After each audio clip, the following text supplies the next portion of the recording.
নমস্কাৰ বন্ধুসকল স্বাগতম জনাইছো আজিৰ ভিডিঅ'ত আপোনালোকক জনাম অসম চৰকাৰৰ director of economics and statistics বিভাগত খালী হোৱা 133টা খালী পদৰ বিষয়ে গতিকে আহক পলম নকৰি ভিডিঅ'টো আৰম্ভ কৰো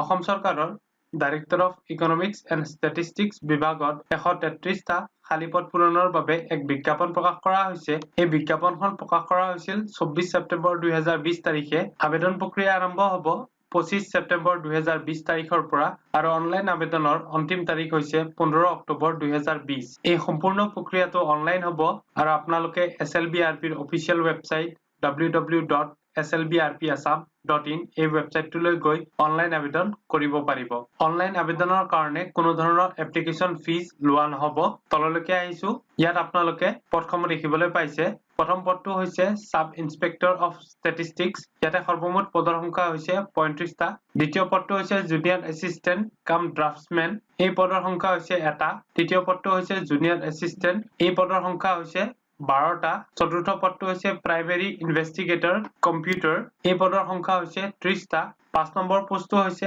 ফিল্ড এসিস্ট্যান্ট সৰ্বমুঠ এই পদৰ সংখ্যা হৈছে 55টা কাখত আপোনালোকে এই পদসমূহৰ এগেইনষ্টে যিখিনি পে স্কেল আৰু গেট পে আছে সেইখিনি আপোনালোকে দেখিবলৈ পাই আছে তললৈকে আহিছো ইয়াত আপোনালোকৰ এই খালী পদসমূহৰ কাৰণে ক্যাটেগৰী ওয়াইজ ডিস্ট্ৰিবিউশন খিনি কৰি দিয়া আছে গতিকে আপোনালোকে ইয়াৰ পৰা চাই ল'ব পাৰে এবাৰ আহিছো এলিজিবিলিটি ক্ৰাইটেৰিয়া লৈ আপোনালোকক কি যোগ্যতা লাগিব এই খালী পদসমূহৰ কাৰণে আবেদন কৰোতে প্ৰথমতে নেশনালিটি আপোনালোকে ভাৰতীয় নাগৰিক হ'ব লাগিব লগতে আপোনালোকে অসমত বসবাস কৰা হ'ব লাগিব দ্বিতীয়তে আপোনালোকৰ নাম এমপ্লয়মেন্ট এক্সচেঞ্জ অফ আসামত ৰেজিষ্টাৰ কৰা হ'ব লাগিব এতিয়া আহিছো বয়সলৈকে আপোনালোকৰ বয়স 18 বছৰৰ পৰা 40 বছৰৰ ভিতৰত হ'ব লাগিব 1 জানুৱাৰী 2020 তাৰিখলৈকে ক্যাটেগৰী ওয়াইজ আপোনালোকৰ বয়সৰ ঊৰ্ধ্বতম সীমা ইয়াত ৰেহাই দিয়া হ'ব এতিয়া আহিছো এডুকেশনাল কোৱালিফিকেশন শৈক্ষিক যোগ্যতালৈকে প্ৰথম পদটো হৈছে সাব ইন্সপেক্টৰ অফ ষ্টেটিষ্টিক্স এই পদটোৰ কাৰণে আপুনি গ্ৰেজুৱেট হ'ব লাগিব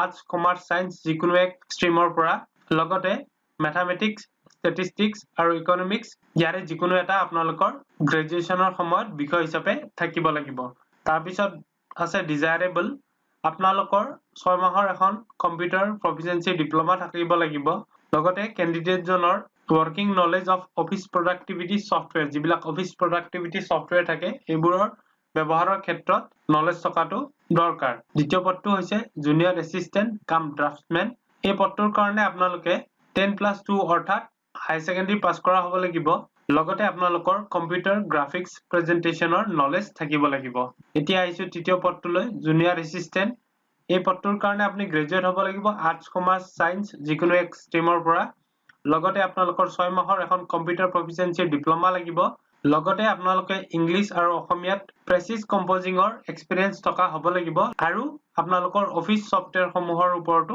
নলেজ থকা হ'ব লাগিব চতুৰ্থ পদটো হৈছে প্ৰাইমাৰী ইনভেষ্টিগেটৰ কম্পিউটাৰ এই পদটোৰ কাৰণে আপোনালোকে 10+2 পাস কৰা হ'ব লাগিব লগতে আপোনালোকৰ 6 মাহৰ এখন কম্পিউটাৰ প্ৰফিচিয়েন্সি ডিপ্লোমা থকাটো দৰকাৰ আৰু আপোনালোকৰ অফিস প্ৰডাক্টিভিটি যিবিলাক সফটওয়্যাৰ আছে সেইবোৰৰ ওপৰত ওয়ার্কিং নলেজ থাকিব লাগিব এতিয়া আহিছো পঞ্চম পোষ্টলৈ ফিল্ড এসিস্ট্যান্ট এই পদটোৰ কাৰণে আপুনি HSLC অৰ ইকুইভ্যালেন্ট অৰ্থাৎ আপুনি মিনিমাম মেট্ৰিক পাস কৰা হ'ব লাগিব লগতে আপোনালোকৰ ম্যাথমেটিক্স বিষয়টো সাবজেক্ট হিচাপে থাকিব লাগিব লগতে আপোনালোকক এই পদটোৰ কাৰণে কম্পিউটাৰ প্ৰফিচিয়েন্সি নলেজ আৰু data collection and transmission from field level through online আপোনালোকে অনলাইন ডাটা কালেকশন আৰু ট্ৰান্সমিশন কৰিব পৰা হ'ব লাগিব এই পদসমূহৰ কাৰণে প্ৰিফাৰেন্স দিয়া হ'ব যিসকলৰ ফিল্ড ওয়াৰ্ক অফ ষ্টেটিষ্টিক্যাল নেচাৰৰ অভিজ্ঞতা থাকিব এইবাৰ আহিছো ফিজিক্যাল ফিটনেছলৈ ক্যান্ডিডেট সকল ফিজিক্যালি আৰু মেন্টালি তেওঁলোকৰ ডিউটি পাৰফৰ্ম কৰিবৰ কাৰণে ফিট হ'ব লাগিব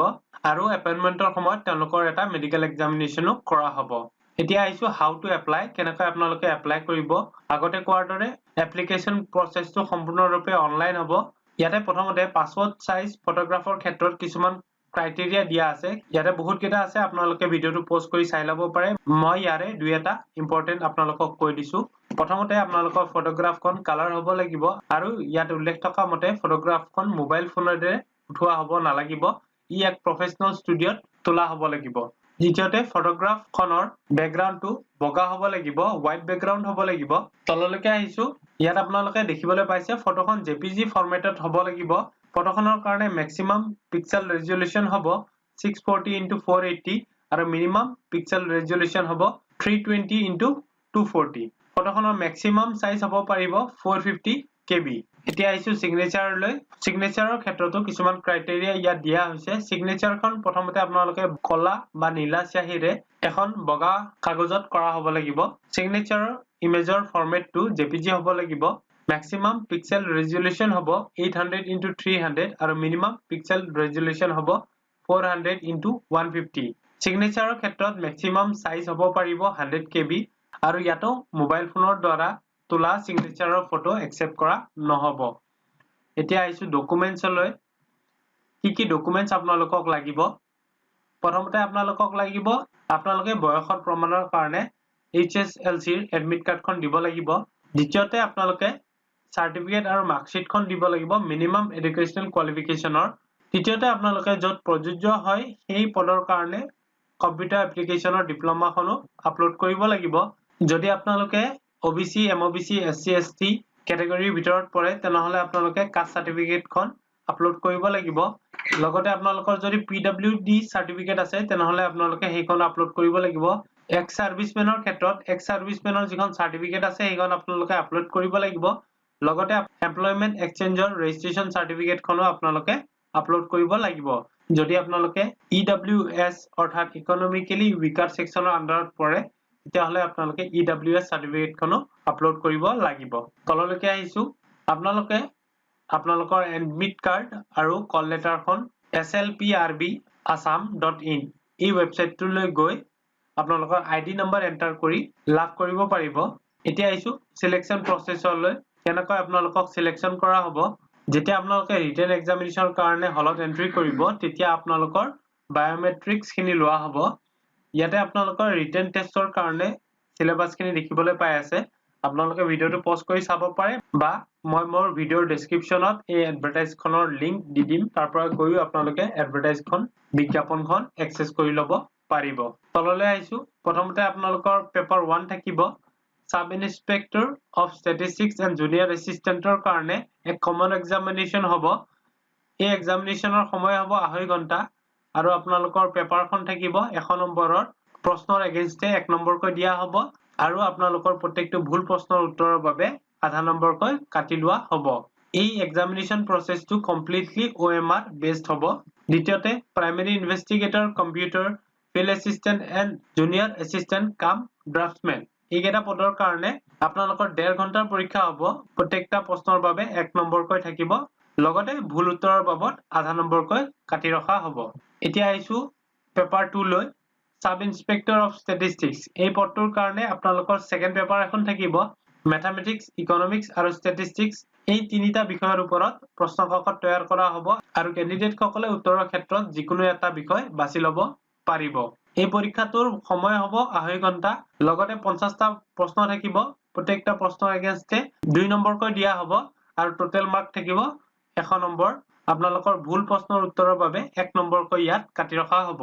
নেক্সট অপচনটো আছে প্ৰাইমেৰী ইনভেষ্টিগেটৰ আৰু কম্পিউটাৰ। এই পদটোৰ ক্ষেত্ৰতো মেথামেটিক্স আৰু ষ্টেটিষ্টিক্স এই দুটা বিষয়ৰ ওপৰত প্ৰশ্নকাকত তৈয়াৰ কৰা হ'ব আৰু কেণ্ডিডেট সকলে যিকোনো এক বিষয়ত উত্তৰ দিব লাগিব। তাৰ পিছত আহিছে ফিল্ড এছিষ্টেণ্ট। এই পদটোৰ কাৰণে কোৱেশ্চন পেপাৰখন মেথামেটিক্স বিষয়ৰ ওপৰত, গণিত বিষয়ৰ ওপৰত সেট কৰা হ'ব। ফিল্ড এছিষ্টেণ্ট পদটোৰ কাৰণে পৰীক্ষাৰ সময় হ'ব 1.5 ঘণ্টা আৰু ইয়াত 50টা প্ৰশ্ন থাকিব, যাৰ কাৰণে 50 নম্বৰ দিয়া হ'ব। পৰীক্ষাটো OMR বেসড হ'ব আৰু প্ৰত্যেকটো ভুল উত্তৰৰ বাবে আধা নম্বৰকৈ কাটি ৰখা হ'ব। এতিয়া আহিছো practical test for junior assistant and junior assistant cum draftsman. এইকেইটা পদৰ কাৰণে আপোনালোকৰ প্ৰেক্টিকেল টেষ্ট লোৱা হ'ব আৰু প্ৰেক্টিকেল টেষ্টটো কম্পিউটাৰ বেসড এক্সাম হ'ব, মানে ইয়াত আপোনালোকৰ কম্পিউটাৰৰ নলেজ খিনি চেক কৰা হ'ব। এতিয়া আহিছো ডকুমেন্টছলৈ। কি ডকুমেন্টছ আপোনালোকে লগত নিব লাগিব সেকেন্ড টেষ্টৰ সময়ত? আপোনালোকে ডকুমেন্টছ খিনি ফটোকপি কৰি সেলফ এটাচ কৰি লগত নিব লাগিব। লগতে আপোনালোকে অৰিজিনেল ডকুমেন্টছ খিনিও আপোনালোকৰ লগত নিব লাগিব। ইয়াত তলত উল্লেখ আছে কি ডকুমেন্টছ আপোনালোকে লগত নিব লাগিব। আপোনালোকে ভিডিওটো পজ কৰি চাব পাৰে, নতুবা মই আগত কোৱাৰ দৰে বিজ্ঞাপনখনৰ লিংক মই মোৰ ভিডিঅ'ৰ ডেসক্ৰিপচনত দি দিম তাৰ পৰা গৈও আপোনালোকে বিজ্ঞাপনখন এক্সেছ কৰি ল'ব পাৰিব তললৈকে আহিছো আপোনালোকৰ ফাইনেল সিলেকশন মেৰিট বেসিছত কৰা হ'ব প্ৰত্যেকটো পদৰ বিপৰীতে ফাৰ্স্ট ফেজ আৰু সেকেন্ড ফেজত যিকিটা এক্সাম লোৱা হ'ব তাৰ ওপৰত ভিত্তি কৰি আপোনালোকৰ ফাইনেল সিলেকশন কৰা হ'ব ইয়াতে ক্যান্ডিডেট সকলৰ কাৰণে কিছুমান জেনাৰেল ইনস্ট্ৰাকচন দিয়া আছে পৰীক্ষা হলত এন্টাৰ কৰাৰ আগত আপোনালোকে এই ইনস্ট্ৰাকচনখিনি ফলো কৰিব লাগিব এই ইনস্ট্ৰাকচনখিনি মানি আপোনালোকে এক্সাম হলত বহিব পাৰিব আপোনালোকে চাই ল'ব পাৰে আৰু আপোনালোকৰ কিবা কমপ্লেইন থাকিলে আপোনালোকে slbrbassam@gmail.com এই ইমেইল আইডিটোত মেইল কৰিব পাৰিব যদি ভিডিওটো ভাল পালে তেনহলে ভিডিওটো লাইক কৰিব লগতে আপোনাৰ বন্ধুবৰ্গৰ লগত ভিডিওটো শেয়াৰ কৰিব আৰু যদি চেনেলটো এতিয়ালৈকে সাবস্ক্ৰাইব কৰা নাই তেনহলে সাবস্ক্ৰাইব কৰি ল'ব লগতে বেল আইকনটো প্ৰেছ কৰিব মোৰ লেটেষ্ট ভিডিওৰ নটিফিকেশন পাবলৈ ভিডিওটো চোৱাৰ বাবে ধন্যবাদ